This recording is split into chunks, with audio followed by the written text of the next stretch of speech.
All right, ladies and gentlemen, we are live and back in the Bobby. channel. Bobby, what up, Bobby? Say hi to the audience and then mute yourself. Hello, everybody. Yes, Bobby. for those who don't know, that's Bobby. That's our young Bobby, our young Jamie, as they say. What up, Chad? Chilling Like a villain? Chilling like a villain. Excited for our guest today. This guy has a vast knowledge of our band that it's probably only equaled by mine and the other three members. I was gonna say maybe he remembers more. Probably does. Yeah. Yeah. And he was kind of the unofficial photographer of the band. He has a ton of fucking great pictures of us over the years as well. Oh yeah. And good video too. He took video. So yeah, video. Yeah. Mm-hmm. Your 1998 with Live, I guess because you were in the process of writing The Distance to Here and just got over that big World Secrets Madi tour.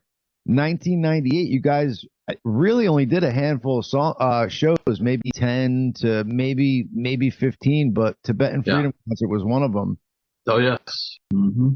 And every other year they have great, almost soundboard quality, concerts of you guys, that you fans could find or whatever. But 1998, none of them sound good. And I believe Jimmy Lang, who's our guest coming on later, has some good recorded concerts from that year. Nice. Yeah, man. Chameleon Club, you guys played there once or twice that year. Stone Pony.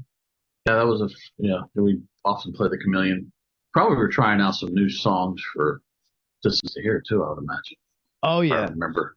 So when I saw you guys at the Stone Pony that year, again, I've said this to you, but you don't really remember. You had pulled up the Stone Pony. I ran up to your Land Rover, Range Rover. We said hello. You were really nice and gracious. My mother was there. But the concert, you had the guy from Blind Melon, I believe, Chris Thorne. Oh yeah, yeah. Chris was with us. That's right. Playing the guitar. I think he did some slide guitar. Mm-hmm. And then you played 4 songs that I knew that night. The rest were all brand new and either coming on The Distance to Hear the next year, or they didn't get released, or one song went to album 5, Overcome. Oh yeah. So for somebody like me who's used to going to your shows and knowing every song, and to only know 4, it was cool, man. And first time I heard them, I'm like, these are all great. This fucking album's going to be amazing.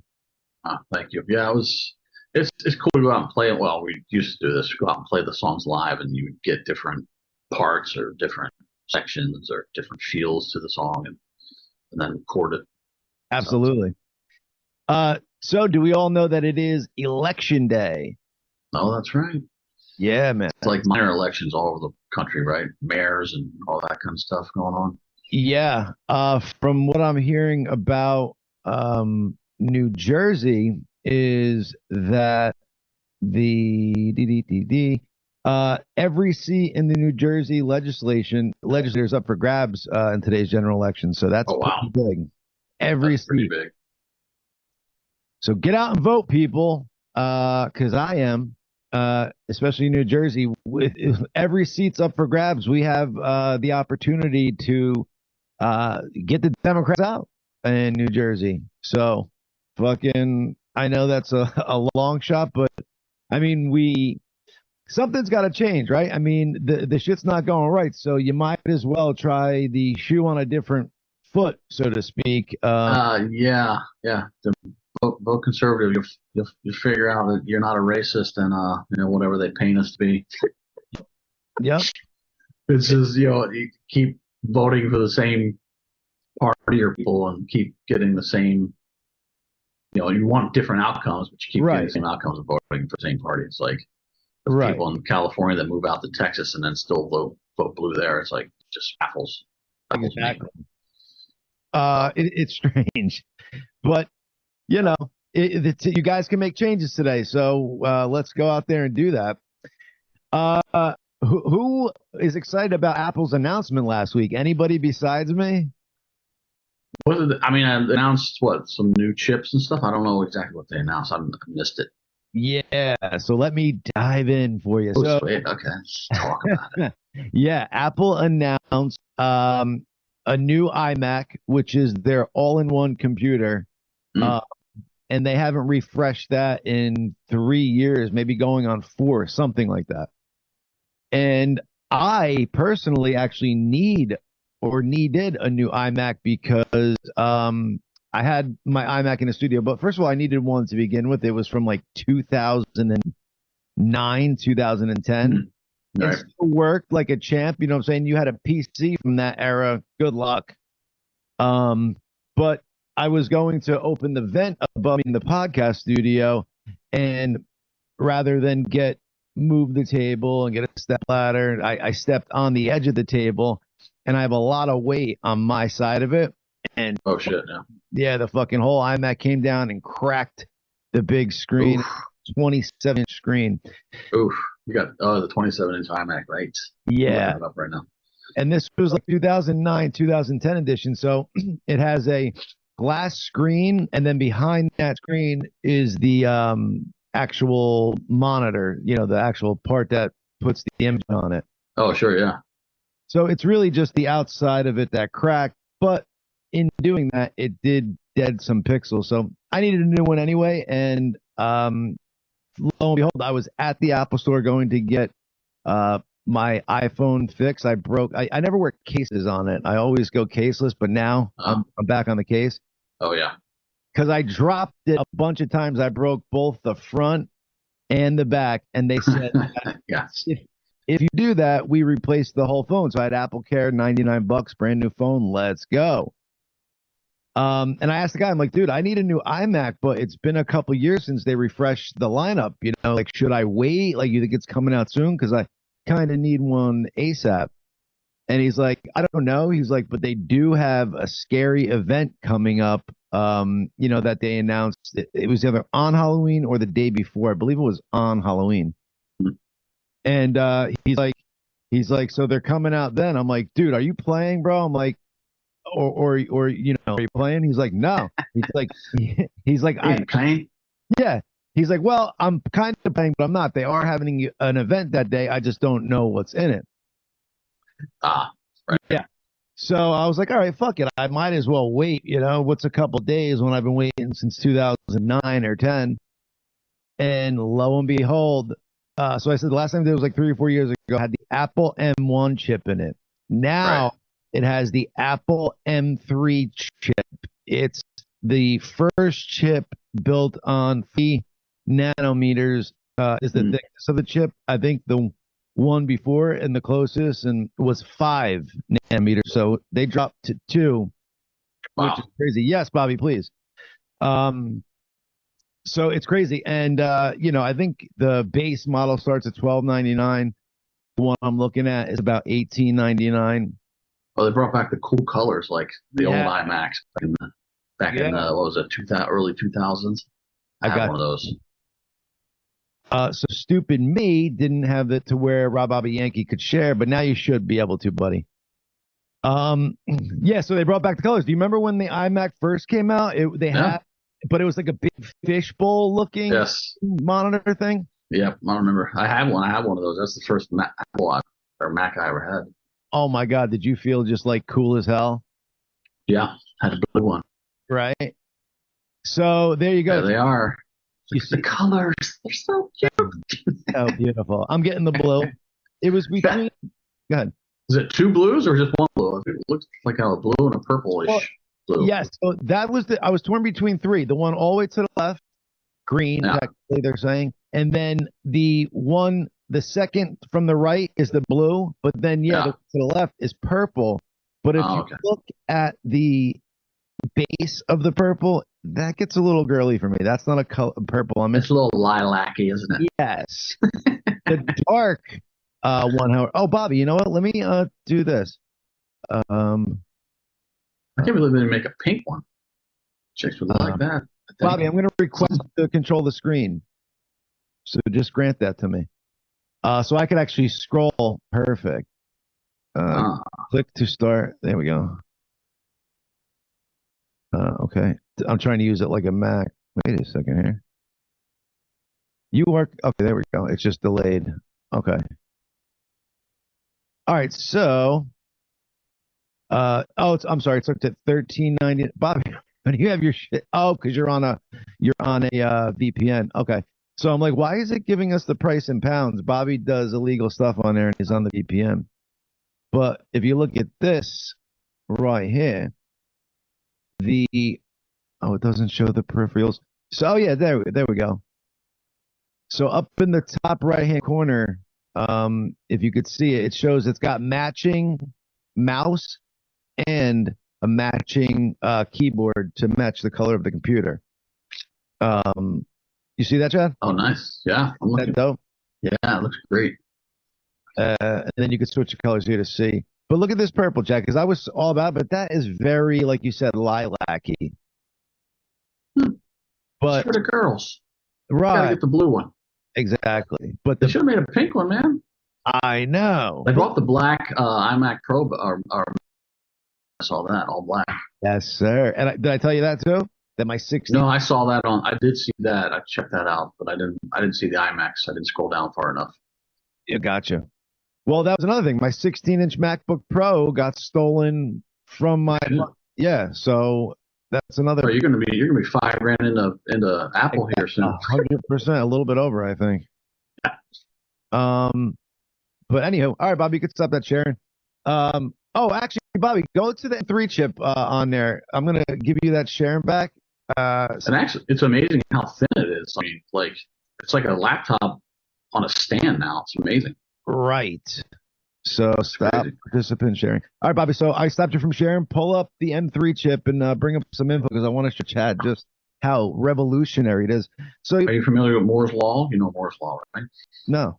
Moore's law is like the computational speed will double every 18 months, and it has since they started, like on chips. Oh wow! So and it's still holding true. Like every 18 months, the speed doubles.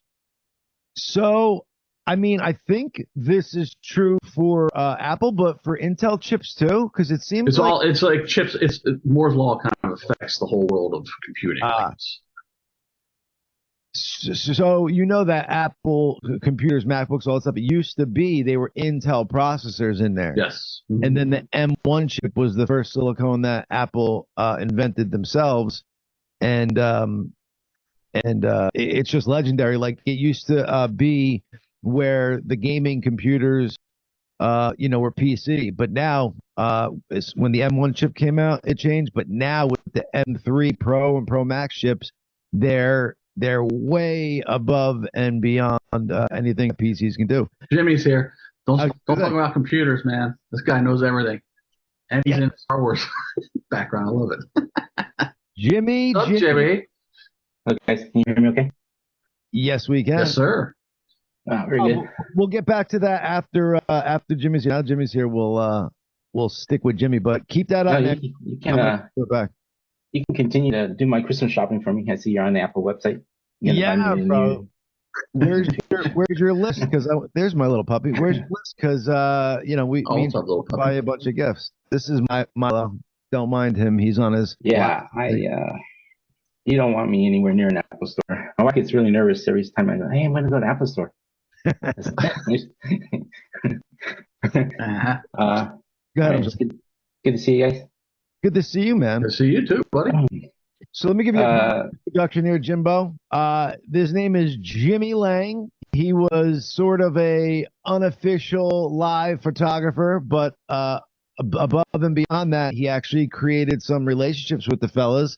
And he has a lot of stuff that has not been released or anything, like good quality recordings of, like we were talking about earlier, from the 1998 days, and just some really cool stuff that he had kind of an all access pass to, back in the day.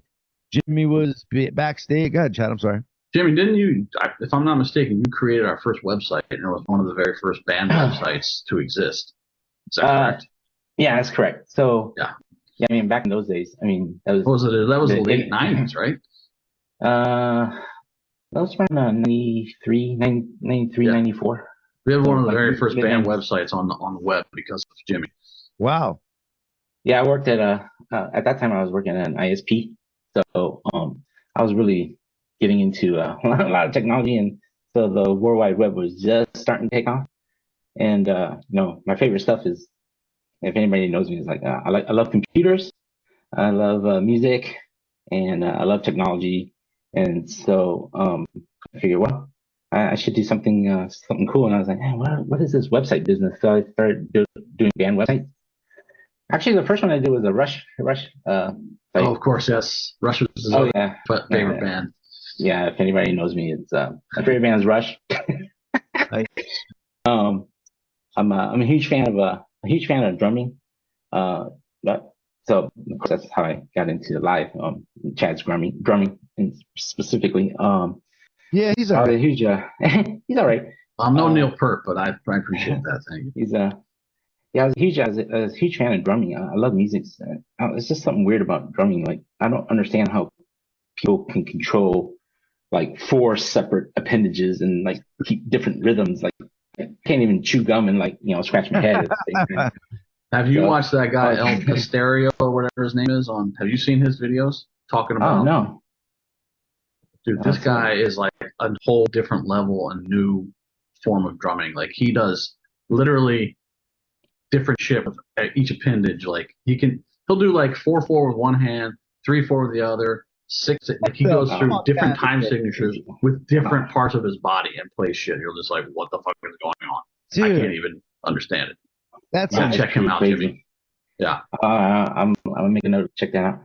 Can I check him out too, Chad, or just? Yeah, he's all over Instagram, and you can check him out too, John. Absolutely.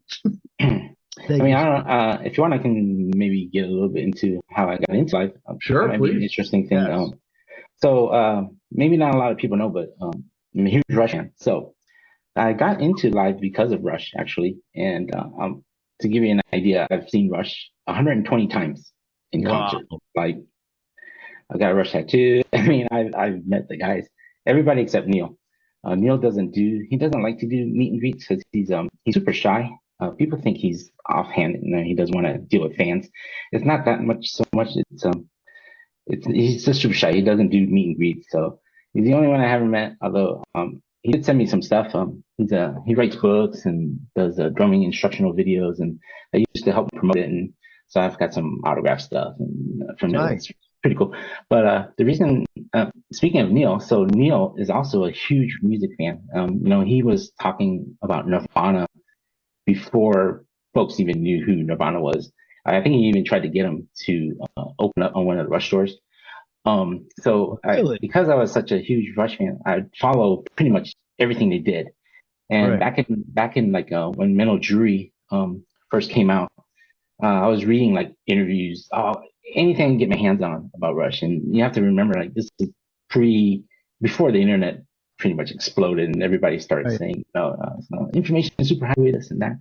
So back then, I bought like fanzines, I bought like magazines, and listened to radio interviews all over the place. And I ran a huge Rush mailing list. And in one of the 1992, right around Mental Jury time, he did an interview with a magazine called Spirit of Rush Fanzine. And he mentioned. What was it called? I'm sorry, Jim. It's called Spirit of Rush. Oh, okay. It's run by these huge Rush fans in the UK, friends of mine.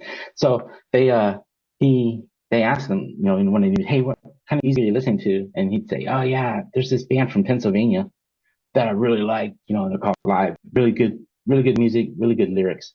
Wow. And so that was my first. I was like, what the hell is he talking about, right? And then later on, obviously, it was like, oh, Live.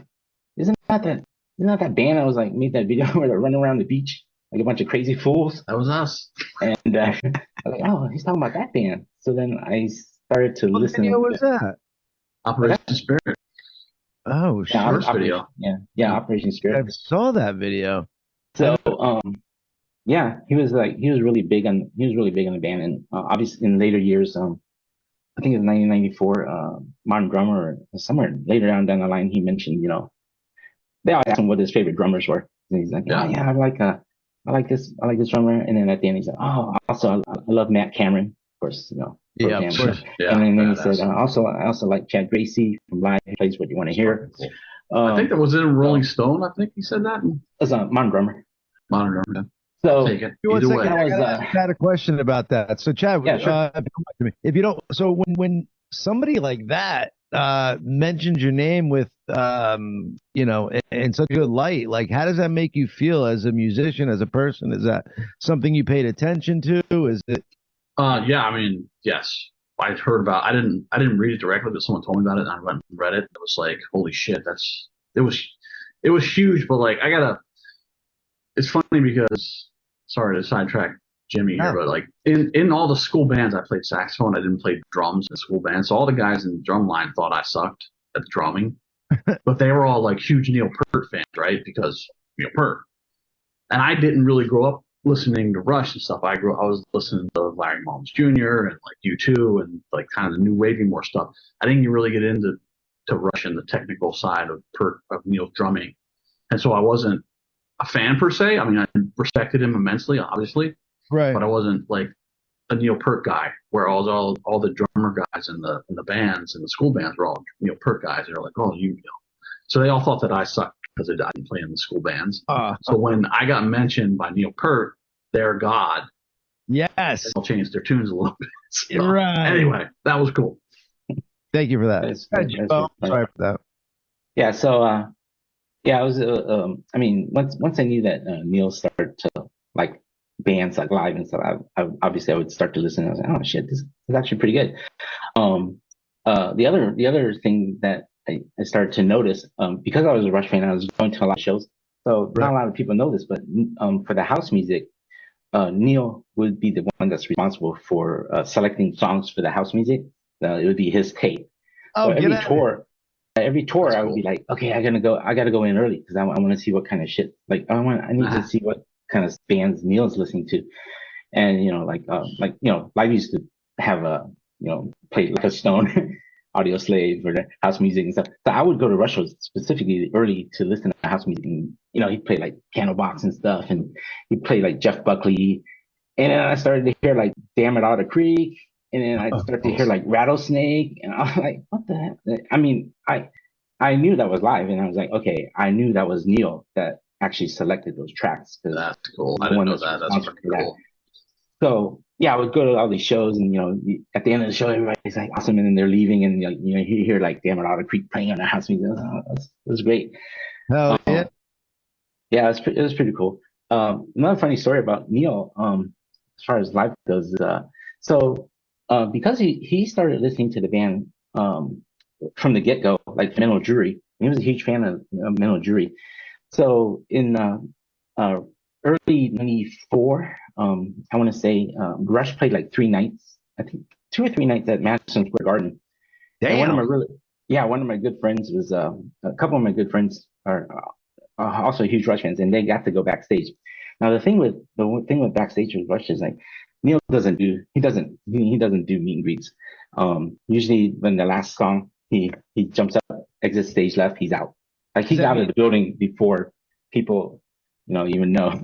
But reason for that, Jimmy? Is he too good for No, it's not that at all. He's just he doesn't like he's really shy. He's a shy guy, and he doesn't even he's an introvert like me. Come on now. Yeah. One of the lyrics for Limelight is like, I can't pretend a stranger's a long-awaited friend.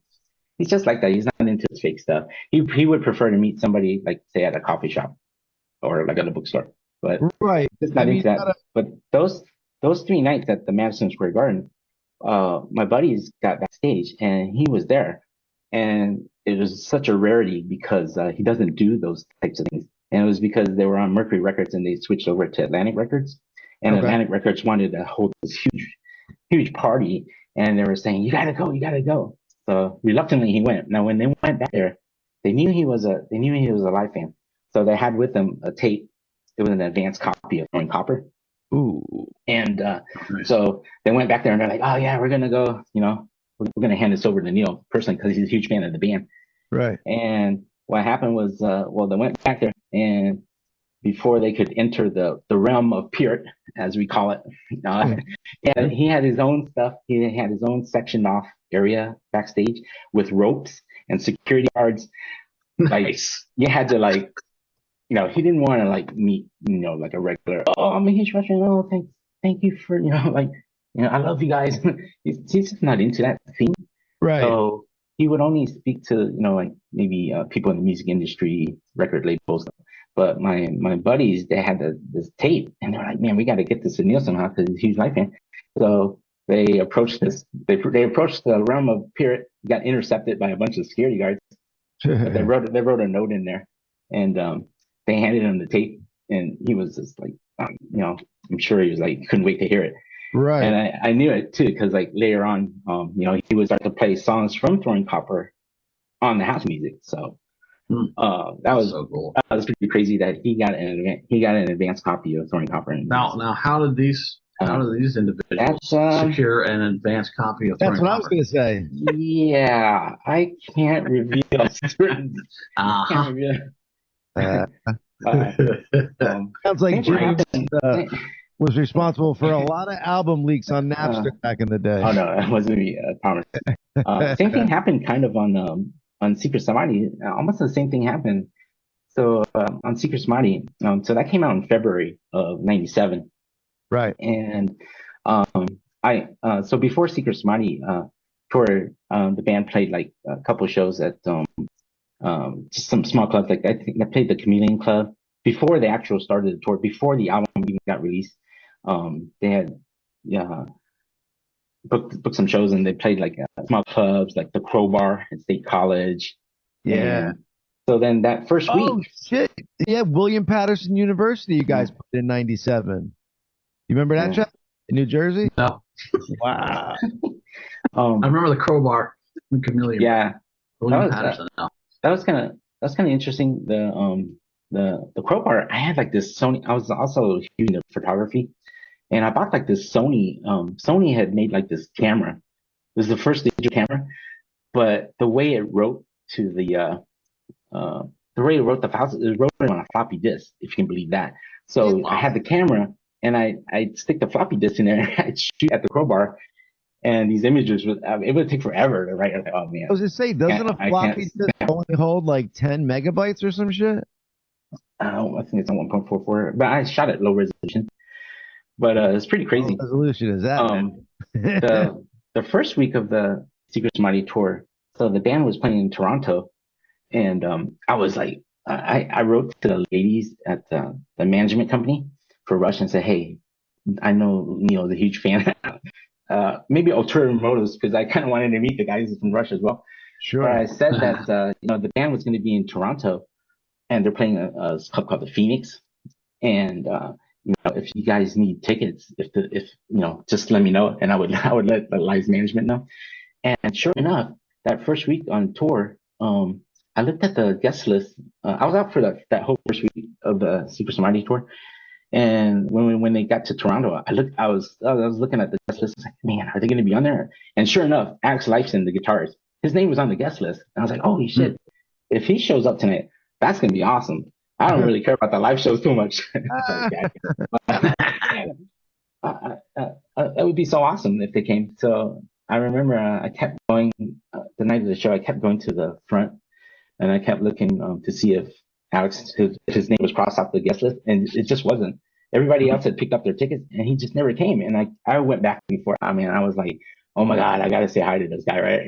So, yeah, I was just kind of pacing back and forth. And finally, I went backstage, and I just figured, man, the band's going on next, and I doubt Alex Lifeson is going to come to this show. So I was walking by stage, and then like Patrick starts yelling at me. He's like, hey Jimmy, aren't you like a Rush fan? And I'm like, yeah, man. Alex was on the guest list, and I don't think he's coming. He's like, yeah, guess what? They're not going to come. And I was like, okay. And he's like, but they did send us a platter of cheese and wine and crackers. Oh, wow. So the guys from Rush sent like this, cheese platter and wine, and Patrick's back there eating, drinking wine. Like, oh, someone sent this note. You want this note? I was like, yeah. So he gave me the note. It basically said, dear Live, good luck on your Secret Samadhi tour. Sorry we couldn't make it. And it just signed, Alex, Neil, and Getty. And I was like, shit, that's pretty classy. Cool. Yeah. Dope as hell. Pretty crazy story, but Yeah, actually, yeah. That was because of you. I didn't know that. That's so cool. Not a lot of people know, but yeah, there's a lot of Rush history, and of course, a lot of Rush fans are, they're into the band because of drumming, and of course, a lot of drummers are into the band live because of drumming as well. So yeah, a lot of crazy history there. When did you start following live? Like what year was your first concert?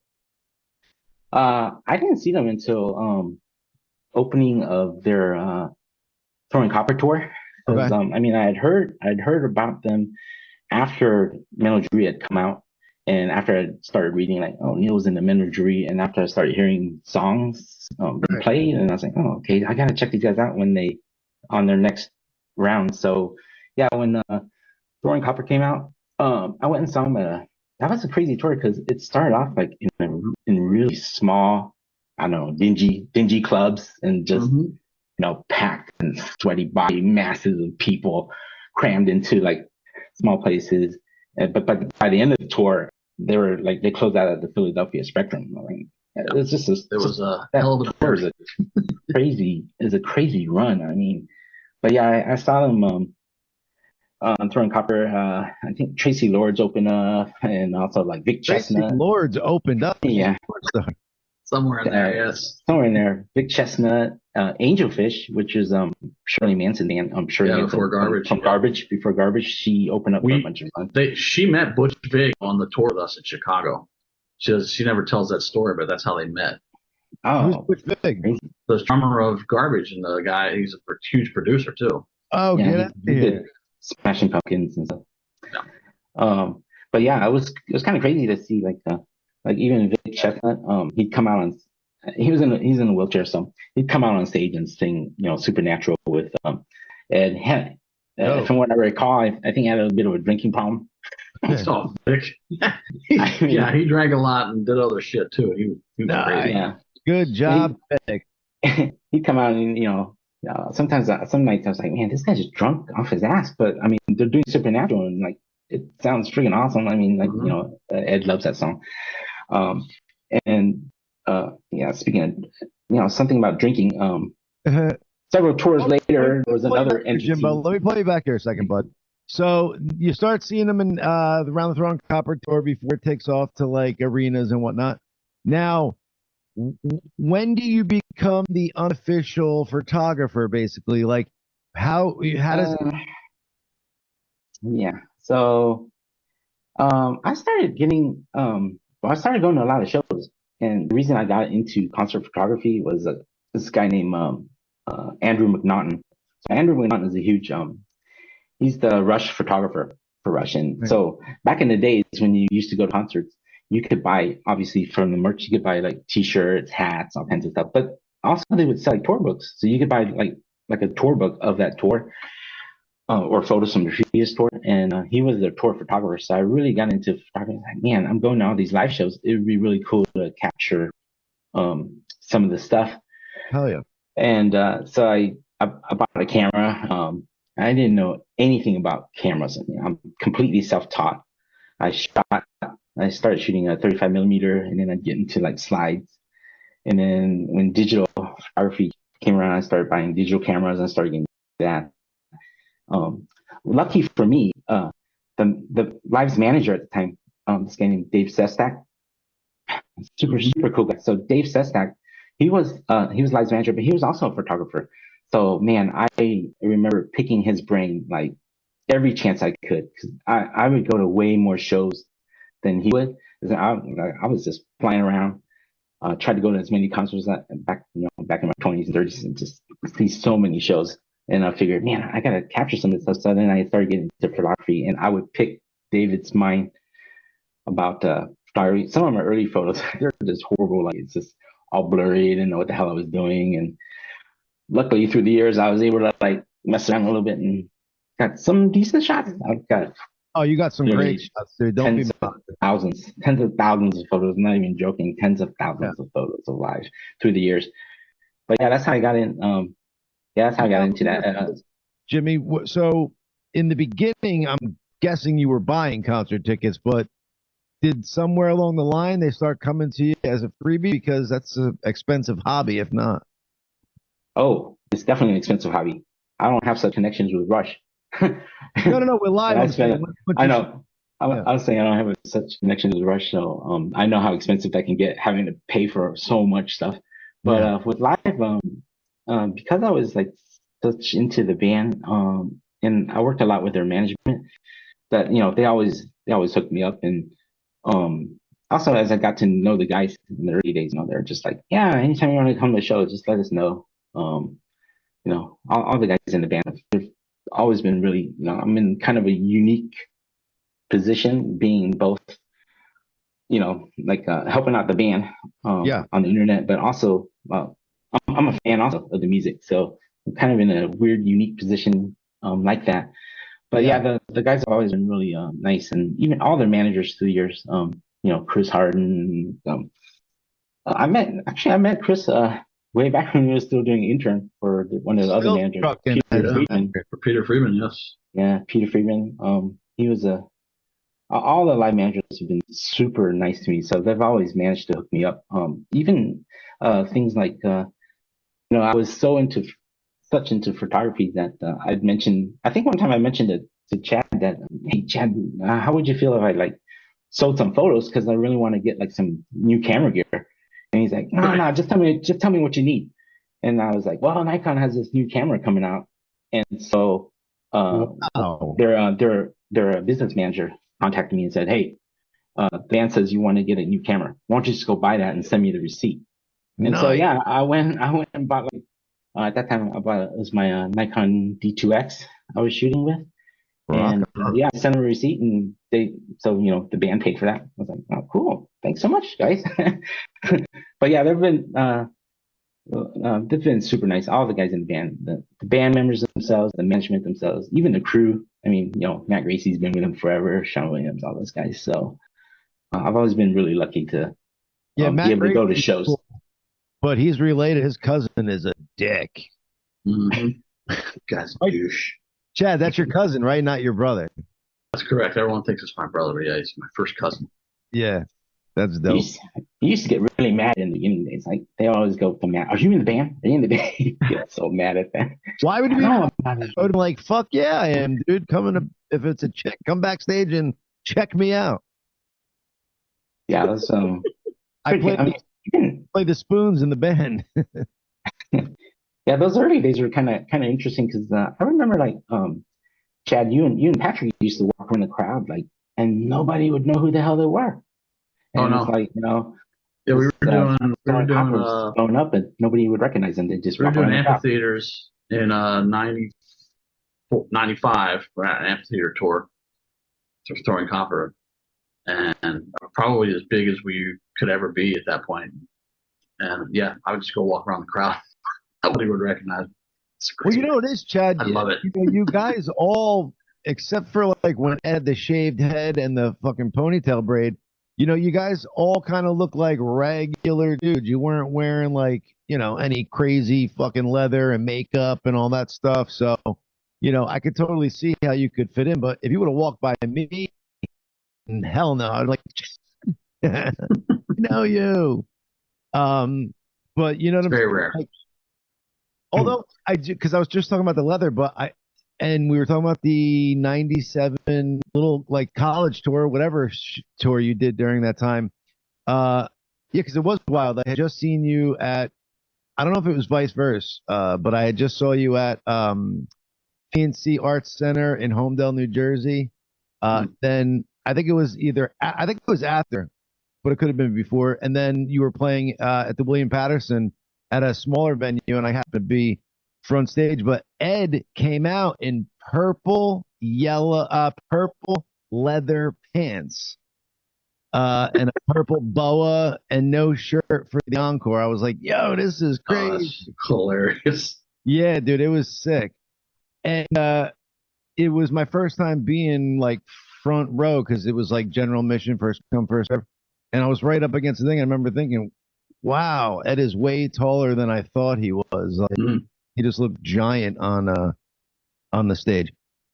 But anywho, And Jimmy, just so everybody knows, you're a two-parter because we got so much to talk about with you. So Jimmy will be gracing our presence again, next show to kind of go over everything. He's our first two-part guest, and then of course we'll have him on in the future. But we haven't even brushed the surface with it. And Jimmy eventually is going to go through his archives. He moved and stuff like that, and try to bring the Gracious 2 audience some exclusives of stuff he has from way back when that has not been seen or hasn't seen the light in a long time.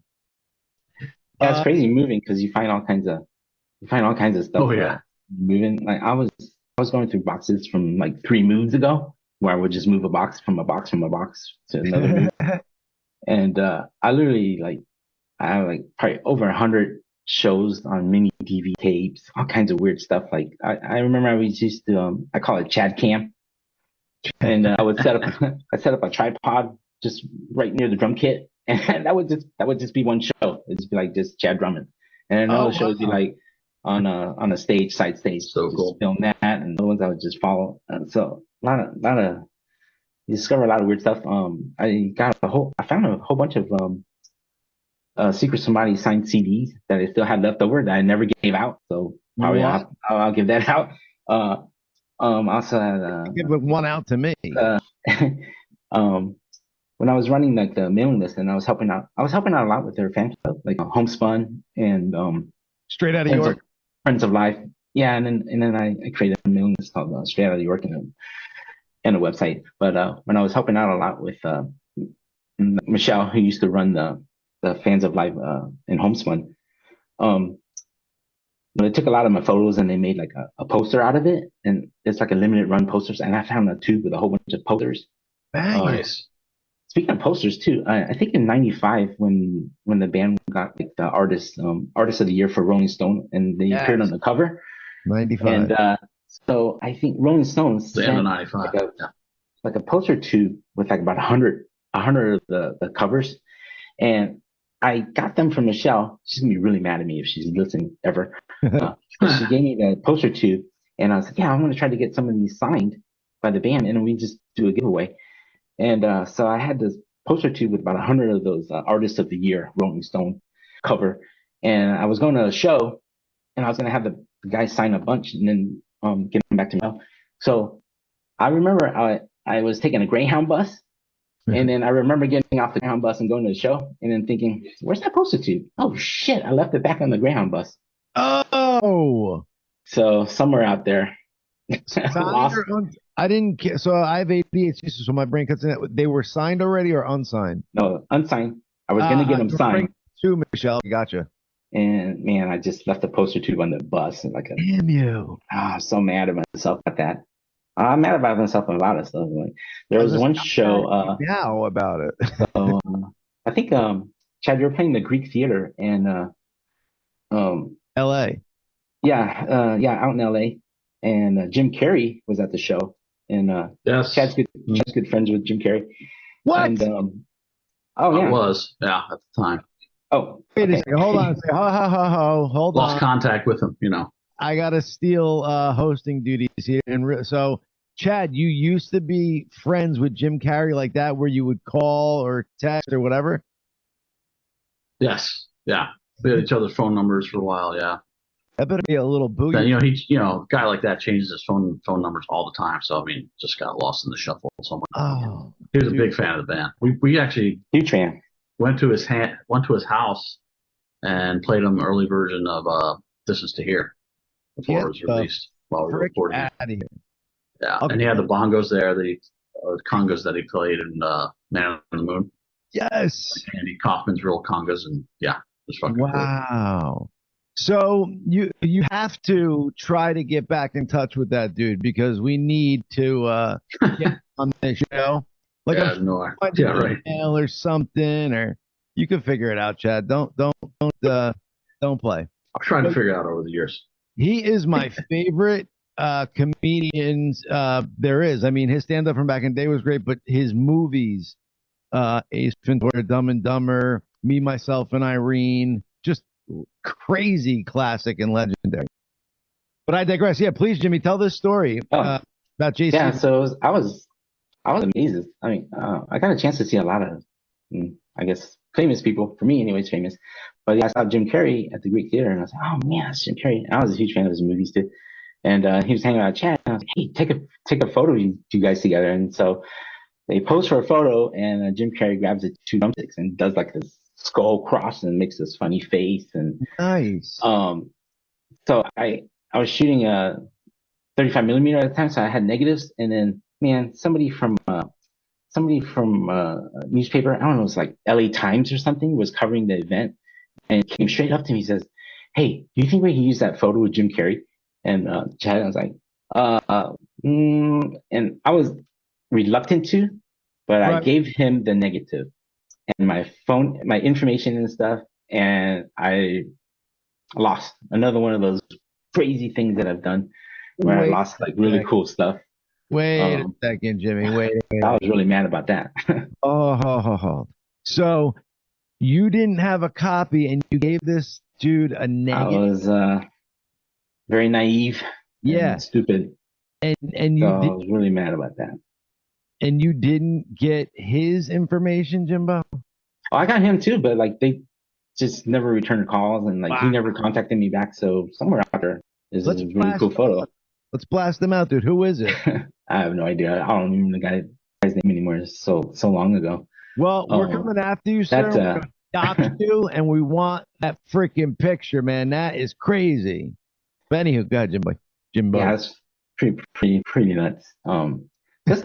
Just around that whole time frame of throwing copper and going into Secret Smarty was just a really crazy time. Like I said, they started off in small clubs and they ended at the Philly Spectrum with like, PJ Harvey on stage doing harmonies. And I was standing, I remember Paul McGuinness. Paul McGuinness was the manager for U2. Right. And he was at the Philly Spectrum show. He was standing at the soundboard because I remember hearing about that.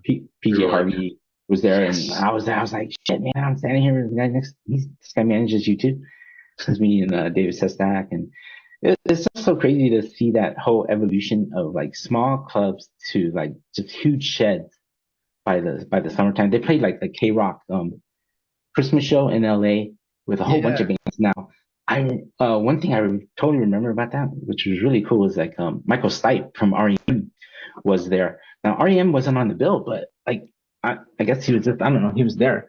And I remember like every time I would turn around, it's like, wonder where the guys are in the band are. I didn't have to wonder where Ed was, because Ed was like, he was just totally right with Michael Stipe around. And I was like, I probably would be too if it was Michael Stipe. I'd probably be following him around. But it was so cool to see Michael Stipe and the guys from REM, and like Ed was hanging out with him. I was like, shit, this is so nuts. Like, and they also did like by the end of the Throwing Copper tour, they were doing like Cheetah was one song that they did. Yes. Now, a lot of songs didn't make it to records. I found so Chad, the last time I was at the spot, your old spot in New York, I found a box of VHS tapes. One of them had my handwriting on it. Nice. It was the VHS recording from your show that you did at the Shoreline Amphitheater. Such a good show. A lot of stuff in that overhang where you hid all your stuff, including that first drum kit. I think your very first drum kit you stored up there, if I recall. Is this the studio at 210 or a different spot? It's a spot. It's an old rehearsal space that they had there. They played like with Weezer at the Russell Hall. Sounds like Area 51. Yeah. Used to be a radio station for a college radio station, and then turned into the 930 Club. And everybody's playing the 930 Club. I mean, that first set, they would end with 10,000 Years, which for me was like, man, that was so awesome to hear 10,000 Years. And then the encore, of course, was like, White Discussion. Also during Throwing Copper Tour, they did the video recording for White Discussion. There were two videos for White Discussion. There was the black and white one, and then that one was filmed at. One. But the one I went to was in Fresno. They played the show in Fresno, and I think they wanted that theater there. Yeah. Yeah, Ed was telling the audience like, "Hey, we're gonna film this White Discussion for a video," and so they filmed it during the regular performance. But then after the show was kind of over, Ed said to the crowd, "Hey, do you guys mind if we play it again?" Because I guess he wanted extra shots, another extra shot, footage, B-roll. Oh no, actually, I'm sorry. They played it again, but not in front of our audience. They played it after everybody cleared out, and then they played it to an empty stage. But they wanted extra footage for the video. Right. And I think by then, Chad, I remember you were running around with like this spray bottle in your hand, and you kept like, you're like, yeah, we gotta look sweaty. So you start spraying his armpits and start spraying everybody. Wow. Like, we gotta look sweaty because we're gonna play this thing again. So I think we'd have like come off stage and like gotten dressed, and they were like, "Oh, you gotta play it again." We're like, "Fuck, we don't look like we just played." Yeah, that's like when Chad and I were helping this gentleman build a house. I'm over there sweating, working and stuff, and I look over, Chad spraying his armpits down with water, making it look like he was helping build a house. You remember that, Chad? No, I do not remember that. Oh, never mind. Don't mind me. We do have a question for you. What's the most memorable photo that you took? Shit, I've taken so many. The Jim Carrey one that he lost. Yeah, I mean, how about that one? That makes me mad. I took a whole bunch of them. I mean, for a while I had a little Instagram account where I was posting some of my photos. I mean, one of my favorite ones of I think shooting photos of drummers. That's like the most challenging because they're never standing. They're never still, right? They're just like they're always moving, and like you got to capture it. But that's just the first part of it. The second part of it is like you got to get in there somehow in between all the symbols and all the shit that they've got everywhere, and you got to try to capture that. But one of my favorite drumming photos of Chad is when they played the Rock and Roll Hall of Fame. Chad had his drum kit set in the Rock and Roll Hall of Fame in Cleveland, right underneath a pair of escalators. And I arrived kind of late, and I was like, shit, I can't get close enough. And then I kept looking, I was like, man, there's these escalators. So I started hopping on the escalator. I started going up and above, and I'd take shot, like bird's eye view kind of shot. And I'd do that, and then I'd come down and I'd do the other escalator. And I kept doing this escalator thing, and I kept thinking to myself, man, I hope it doesn't notice me. What the hell is that guy doing? Up and down. But those bird's eye views are really cool shots. Yeah, good. You got good shots from that. I remember those. But yeah, so many photos. I like this. I like the performance photos, but I think the ones that are special to me are the ones that are like maybe fans don't get to see so much, like the backstage stuff. Like stuff from like Secret Samadhi. I used to hang out the dressing room and I just take photos of them being stupid and goofy and like dancing and like just acting all like weird because there's nothing to do before showtime. So you're just like, man, I'm bored. Let's just. So there are a lot of weird, crazy shots. Normally, some probably I shouldn't ever publish. But, come on. I mean, that's one thing that I have to say. Do you still do photography, Jimbo? I still shoot bands, but not lately.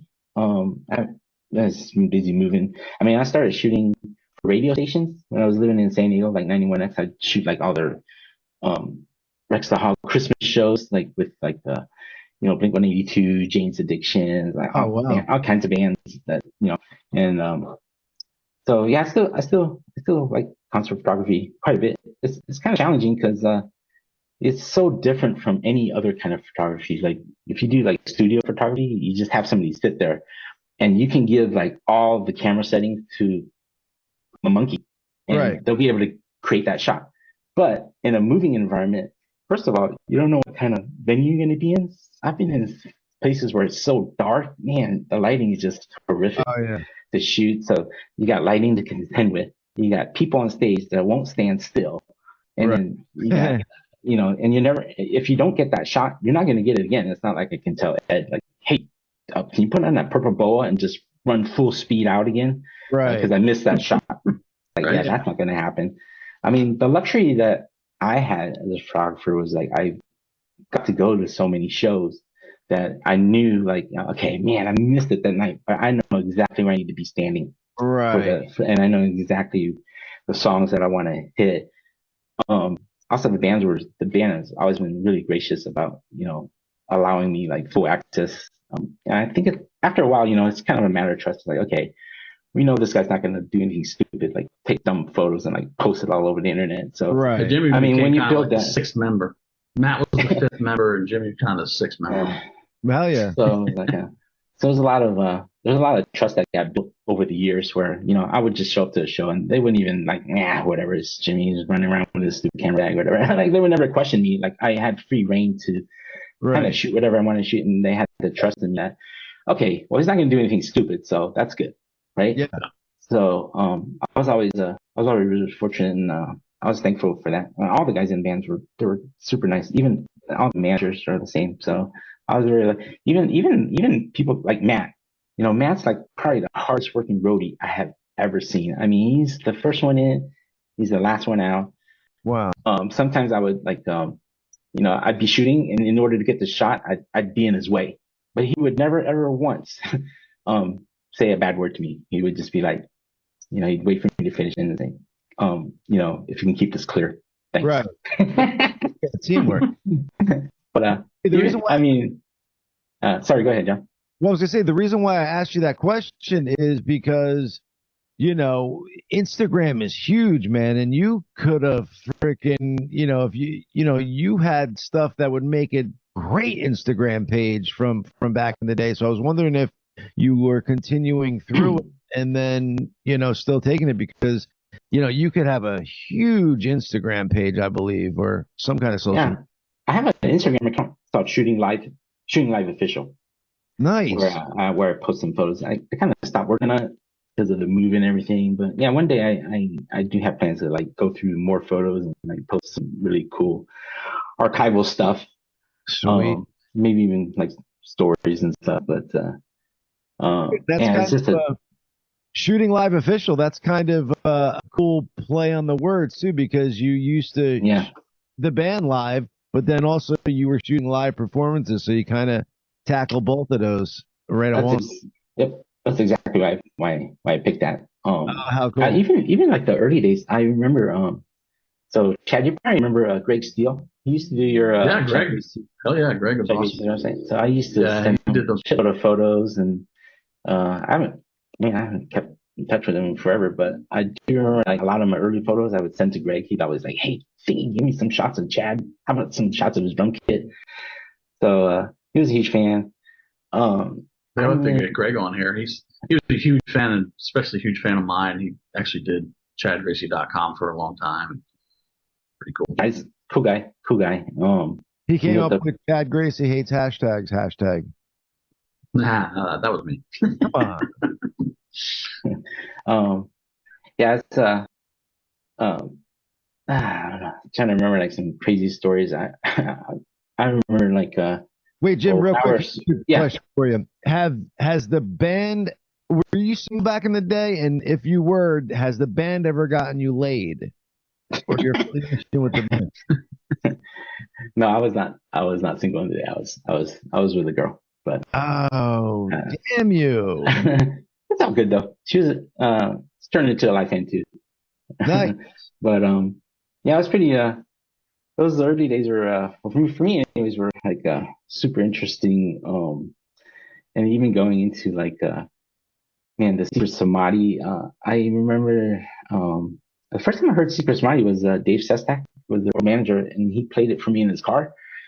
And I was like, what is this? It's kind of dark a little bit, and so different from. But like, I grew to really.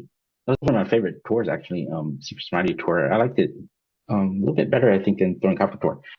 But they were playing. I mean, by that time, the band had gotten so huge. I remember going to Arizona, and each of the band members had their own bus. I mean, that's how crazy it was. Get the fuck out of here! You guys are really living like rock stars. Yeah, I was like, they were so huge after Throwing Copper that you know, Gracey had his own bus, Pat had his own bus, Ed had his own bus, everybody had their own buses. And I was like, what the heck? And the production was huge. I mean, just trailers and such a crazy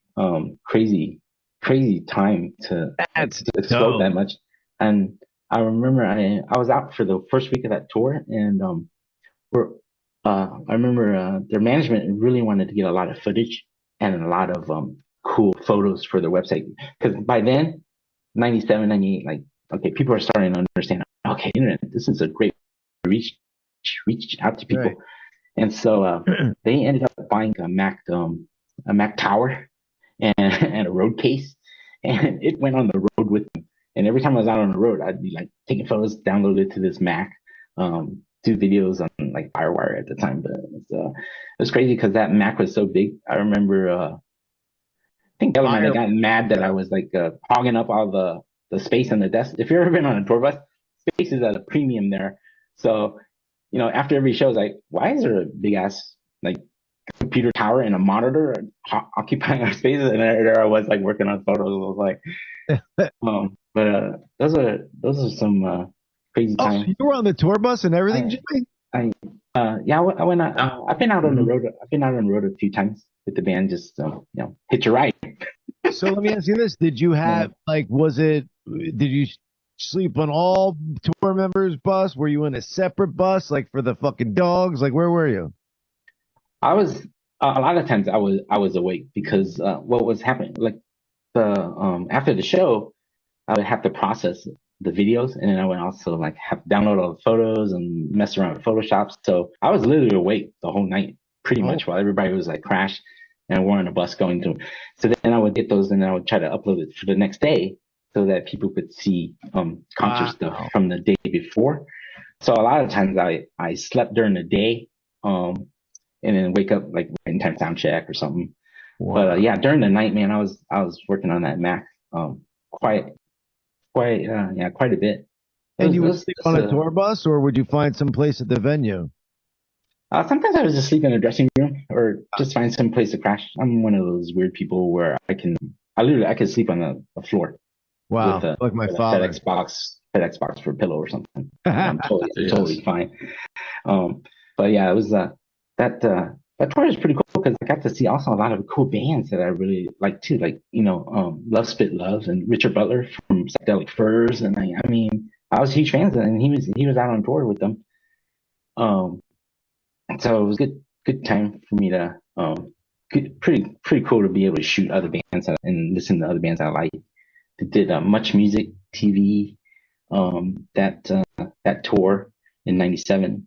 Of course, for Throwing Copper, the biggest highlight for me was like going to see the taping of MTV Unplugged.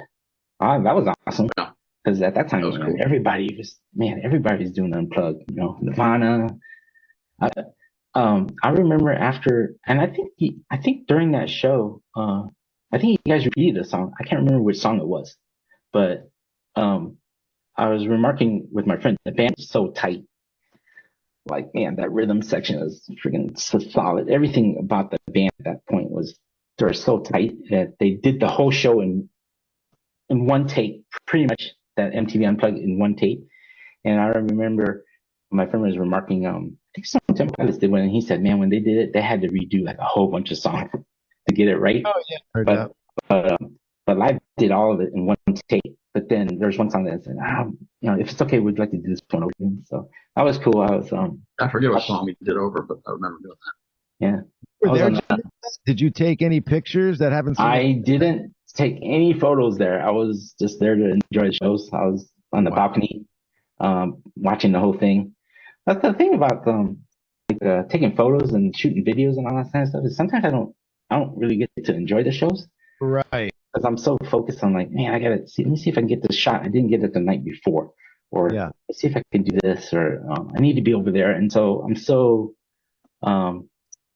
immersed in my own stuff that I sometimes don't even get to enjoy the show. I'm like, oh shit, it's already encore. Damn, I only got like 2 songs left or something. You know? Right. I still don't understand or know why exactly we haven't released Unplugged. Don't know what happened, dude. It's on YouTube. So legendary. Oh yeah, of course it's on YouTube now. It doesn't matter, but yeah, at the time, I don't know why we didn't release it or couldn't release it. I wonder if it was some kind of contractual thing with the record label. Like if you did that album, it could be considered one of the albums that you owed to them, and they wanted an actual studio album or some shit. Could be. You know? Some bullshit like that. Yeah. Yeah. Yeah. God, I'm sorry, Jimbo. See what else I can recall. So also during Keep Smiley tour. Man, there was a lot of stuff going on. Then during that tour, Princess Di had died. And I remember they were playing Wolf Mountain. Princess Diana, yeah, we were in Utah. Yeah, yes. Wolf Mountain in Utah. You remember that just that well? Oh, yeah. I remember. I totally remembered it. When we I found was out like, she died. holy shit. Princess Di just died in a car accident. I was like, and I think Patrick's brother was out for that show. He played with them on a bunch of shows. Oh, Matt did, yeah. When we saw that Princess Di down, oh man, that's hot. Veruca Salt was out on the tour. That was really cool. Mm-hmm. I think Ed was really into his skateboarding phase. he'd always be backstage with a skateboard and be like skateboarding around. Ed Kowalczyk was in a skateboarding. Oh yeah. No way. I got some photos of him skateboarding. Oh, I was saying, I've never seen a photo of that. I would never ever picture him on a skateboard. Yeah, he was also that was the time frame where he was also really into Adida. His spiritual journey there. So that was interesting too, because they always have like two meet and greets. So there was the normal meet and greet for like live fans, and then they have a second meet and greet with Ed and Adida and all the followers that would come out to the live shows. And I was like, oh, that's interesting. All the Adida followers, yeah. So, what is Adida? Adida. Oh, Adida. Some spiritual guy that Ed was following. He was a guru guy that Ed was following for a while. Yeah, because I remember seeing like the letters written out Adida or whatever, but I was always kind of like, what is? I always thought what, who? I didn't know what the heck it was. Yeah, I can't remember it was that tour, Chad, but wasn't it? There was like a show that you played. I want to say it was like Hamburg in Germany or something, where it ended up being like a 3-hour show, and you were so mad. Oh yeah, it was like they kept wanting to do another encore, and your hands were all like bashed. Yeah. The rest of the band. That was the longest show we ever did. Yeah. Yeah, it was a super long show. It's like a 3-hour show. I was like, holy cow! We were almost running out of songs to do. We were like, what can we do now? Like, we haven't played this forever. But what made that happen, Chad? Like, why? I'm not sure exactly. We just kept playing. I don't know. And the other guy, like, not for nothing, but do they realize, like, hey, drums are not the guitar? Like, I'm actually burning fucking mad calories here. Yeah. I think that's why you're mad. You're like, man, I'm tired, man. I'm tired. Well, Jimmy, I was just going to say. At some point, I was like, okay, this is enough. God damn it. What the fuck are we doing here? Well, Jimmy, I was just going to say to you, dude, filming photography, what is it? To take a photograph of the drummer, especially Chad, he's constantly, head moving, whole body movement. That's got to be difficult to capture and not get discouraged. Yeah. Yeah, he's the hardest one. He's the hardest one to get photos of. In general, I think drummers is just hard to get photos of because they won't stand still. And then you get a really good shot, and then it's like, oh man, his face is half covered by this symbol. Like wonderful. Right. So, yeah, it's really challenging, but I really enjoy it. It's just a different kind of photography. I mean, photography in itself is like pretty crazy because like you've got the scientific side where you gotta like know about exposure and shutter speed and ISO and film speed and all this kind of stuff and aperture. But then you also have the creative side. So it's cool because you kind of get to combine a little bit of both. Yeah. A little bit like, yeah. A little bit of multitasking a lot. And, I don't know. That stuff is really challenging to me. So I always find those things kind of cool. Sure. Yeah, a lot of good memories there. Jimbo, what I want to do here is because I love to leave our audience wanting more, foaming at the mouth. So I'm going to resume the rest for next Tuesday, ladies and gentlemen. We have Jimmy back on next Tuesday. Jimmy, you want to tell them where they could find you, social media wise or whatnot? I have not really. I have a love-hate relationship with social media. I mean, it's cool, keep in touch with old friends, but then it's also kind of like, man, it's just too pretentious sometimes. And I'll go like, 6 months or 7 months without being on Facebook, and then I'll come back like, oh, okay, so not much has changed. The more things change, the more it stay the same. Right. I mean, they can go jump on my Instagram if they want. Shooting Live Official. Maybe I'll start adding more photos to that. That's what I was to say. Shooting Live Official is the Instagram account. But yeah, I don't know. I try to keep away from the drama as much as I can, and I'm so busy these days, like moving and shit. And I promise not to talk politics, but I will say that I am very proud to be out and escaped from the state of California. Lucky you, baby. So very proud. So happy I made it. So John, remind me next week some stories that in case I forget is the time that I had lunch. Ed and I had lunch with oh shit, man, my brain is like I remember the Neil Young. Oh my God, I can't believe it. Yeah. But yeah, there was a time in the yes. There was a time where Ed and I had lunch with Neil Young. So let's not remind me to tell that story. I'll try to remember. I didn't even know about this, Jimmy. We did a pre-call for this thing. He told me about it. I was like, what? I didn't even know they had lunch together. It's freaking cool. Yeah, that is dope. And so that's one of the stories. We got so much more to get to. Got a lot of stories for Raylo for the chat. Oh boy. Oh yeah. That's gonna be fun. Dennis Rodman. Yeah. Hey Rob. That was cool. Australia, fans in Australia, fans in the Netherlands. Always like really good places. They're great, those fans. They love live. Really good places for live to play. But yeah, I was even like Gracious Few. Maybe we can get into some Kevin Martin and stuff. Talk about that as well. Yes, definitely. Sounds good. Like I said, next week is part 2. All right. But I'm sure there's going to be, not part 3 and 4, but he'll be on again because Jimmy goes years and years back, like you heard him. So you want to say goodbye to the audience, Jimbo? Yeah, sure. Thanks everybody for hanging out and listening to my crazy stories. I find that as I get older, getting older with age, I started to remember stuff. That's why I was going to ask Chad, like, when did you start dyeing your hair silver there, Chad? Once I had my twins. All right, guys.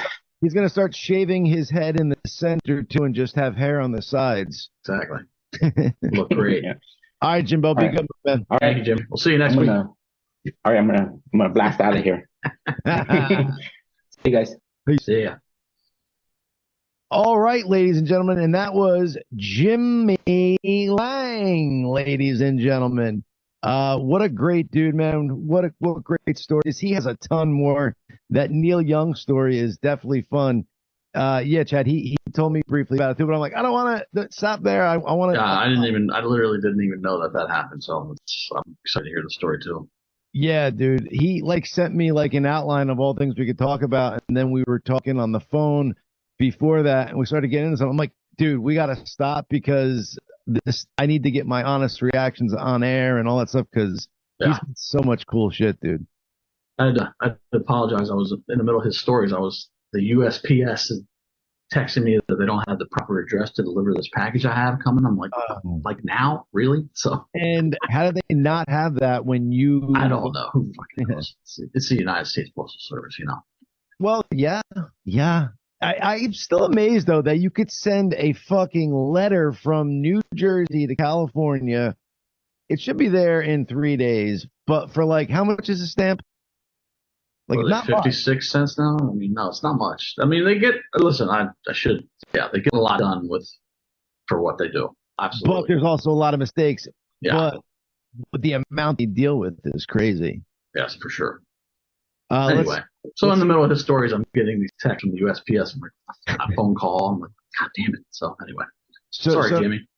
So just I want our audience to know because we have a private chat that goes on here. And I just want everybody to know how crazy our producer or our Rob Abianchi is. He said you used to be able to send children through the mail system. That's a fact. Oh yeah, you could. I did hear that they sent somebody in a refrigerator box or something just to see if they could do it, and that person got through, which is crazy. You should be able to send kids from the postal service of relatives or something. That's insane, man. Of course, they're basically doing that at the border now with our lovely administration. Oh yeah, they're sending anything and everything. Oh my God, dude. They're releasing 85,000 children are now missing. They don't know where they are. Our lovely Homeland security department, who the fuck takes care of it. 85,000 where, Chad? Well, from all over the world, but 85,000 kids that have crossed the border that are now lost. We don't know where they went. Wow. They give them this know your rights briefing. This lady was in front of Josh Hawley the other day in Senate and or Congress, and she was the head of this section of the HHS, and her whole job was to make sure that the kids know their rights. So they read them this whole thing about knowing the rights, and then they would give them to God knows who. Right. And she confirmed it. Like, they just give them to people, and they take them to wherever they're going to go. And they're sex trafficked, they're labor trafficked, and just so you feel good about your job, about reading them their rights, and then they have no rights when they go with these people, whoever the fuck they are. You don't know who they are. You don't know where they've gone. How is this going on? Insane. It's insane. Totally. How's it going on in America? Yeah, talk to the guy in charge. Which one? Because I don't think it's fucking Puppet Master or Puppeteer fucking Biden. Yeah. I love the people that are like, it was so much better than Trump. I'm like, God, are you fucking serious? Like, what do you look at that? Right. What's the indicator? Just the fact that, like, the only thing that's better, Chad, and this is what I'm going to say, the only thing that technically is better is the right and the left aren't fucking fucking hating each other as much as when Trump was in office. Like, Trump really incite, like, the left hated him so much that no matter what the right said, it was wrong. Sure. And because he's an outsider. Right. So I will say that's what got better, but that has nothing to do with Biden. That just has to do with the crazy fucking left that just, was having a hissy fit because their guy wasn't in office and an outsider got in. Oh, now you got a guy in. You have wars popping up all over the fucking world. You have completely open border. I mean, inflation, like gas prices out of fucking control. Like, right. It's just crazy what's happening. Dude, and what the fuck is with the UN trying to tell Israel, okay, it's been 30 days, why don't we take it down a notch? Fuck you. Yeah, exactly. Well, why don't you take it down? The UN. Why does the UN go and fucking tell that to Putin? It's been fucking a year. Take it down a notch. Fuck right. You. I just saw Reuters article come up on my phone. It's like 10,000 dead children in Gaza. It's like, okay. You're right. It's like, yeah, that sucks. It's horrible, but like, they're going after Hamas. There's going to be collateral damage. And not only that, before Israel fucking, did a major fucking strike, they said they gave 72 hours to get the fuck out. If you stay, you're considered a fucking enemy. So get the fuck out if you're not for nothing, but you harbor Hamas. You know what I'm saying? The Palestinians. Oh, yeah. So it's like, what is there, 30 fucking thousand in Hamas, and he's controlling the fucking whatever millions that are there. Like, fucking stand up and fucking tell the Hamas you don't want this shit anymore, and don't have a problem with Israel, and none of this shit would be happening. Right. Yeah, exactly. There wouldn't be a child graveyard if Hamas didn't attack fucking Israel. Exactly. You're calling for Israel to stop. We're attacked, motherfucker. What would happen if, of course, the UN technically can't be attacked, but if France was attacked by their neighbor, or fucking, England was attacked by their neighbor, we're going to tell them to stop? No. Fucking, they tried to tell us to stop Iraq, Afghanistan, but did we? No. So it's like, fuck off. It's none of your business. You're not in Israel. You're not the one who was attacked. Anybody in the UN that's saying that they should stop, well, fucking Hamas shouldn't have started it. And maybe the only way to have this not happen again is to eradicate majority, if not all of them, and lose some innocent people in the way, unfortunately. But, Israel didn't start it. You got it. Don't make me get my don't make me get my panties in a bunch. But we've held you guys long enough, ladies and gentlemen. I do want to say thank you for listening. Thank you for watching. Please like and follow our Facebook page. Please share this. Share with your friends and stuff. We We love, we see the show growing every week, so we do thank you guys. It seems like you guys are doing word of mouth because we're not the best at promotion. Working on that. Yeah, no, I mean, we're as good as we are. We try our best, but I want to thank you guys for getting the word out. It's appreciated, and keep it going. So Instagram, we are _gracious_2. Everywhere else, we are the Gracious 2. So there you go. And thank you, ladies and gentlemen. Chad, anything you got for them? No, not right now. All right. Bobby, thanks for watching. Yeah, thank you for watching. Bobby, you got anything to say to the audience? No, just thank you for watching. Keep watching. Yes. All right, that's our young Bobby, ladies and gentlemen. I am Mr. GoodTimes, and we are the Gracious 2, putting the shit in bullshit. Later.